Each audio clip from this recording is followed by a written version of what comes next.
Halo semuanya, aku Devi. Jadi, banyak orang yang bilang that the quality of a leader is reflected in the standards they set for themselves. Jadi aku translate ke bahasa Indo. Kualitas seorang leader atau pemimpin itu diukur dari kayak standar yang mereka punya untuk diri mereka sendiri. Mengapa begitu?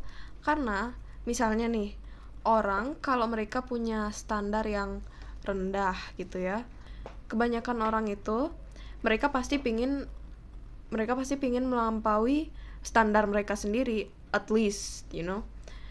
Jadi kalau misalnya standar mereka untuk diri mereka sendiri itu rendah, kalau mereka melampaui standar mereka sendiri, berarti paling nggak mereka middle lah, nggak terlalu bagus, nggak terlalu hebat, nggak terlalu buruk juga gitu. Tapi dengan kayak gitu belum tentu orang itu akan dianggap sebagai seorang leader. Tapi kalau misalnya orang itu memiliki standar yang tinggi, kayak tadi aku bilang, orang pasti akan berusaha untuk melampaui standar yang mereka punya. Jadi kalau misalnya standar mereka tinggi, ya berarti kualitas mereka juga tinggi gitu.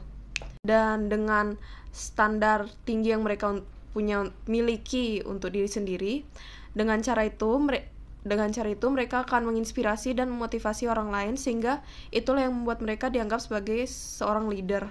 Karena seorang leader itu adalah orang yang motivasi dan menginspirasi orang lain yang ada di sekitar mereka.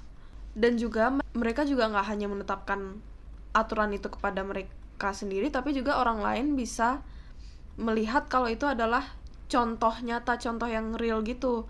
Kalau misalnya menetapkan peraturan itu dan menjalani itu dan memiliki standar tinggi, maka gitulah hasilnya.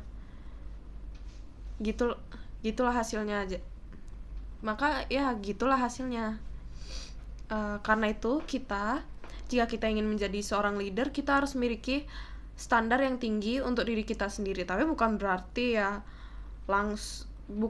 kita menetapkan standar yang tinggi, misalnya standar yang tinggi kita langsung mencapai standar tinggi itu tanpa kalian sadari kalian akan dianggap sebagai seorang leader sama orang lain, sebagai orang yang menginspirasi atau memotivasi.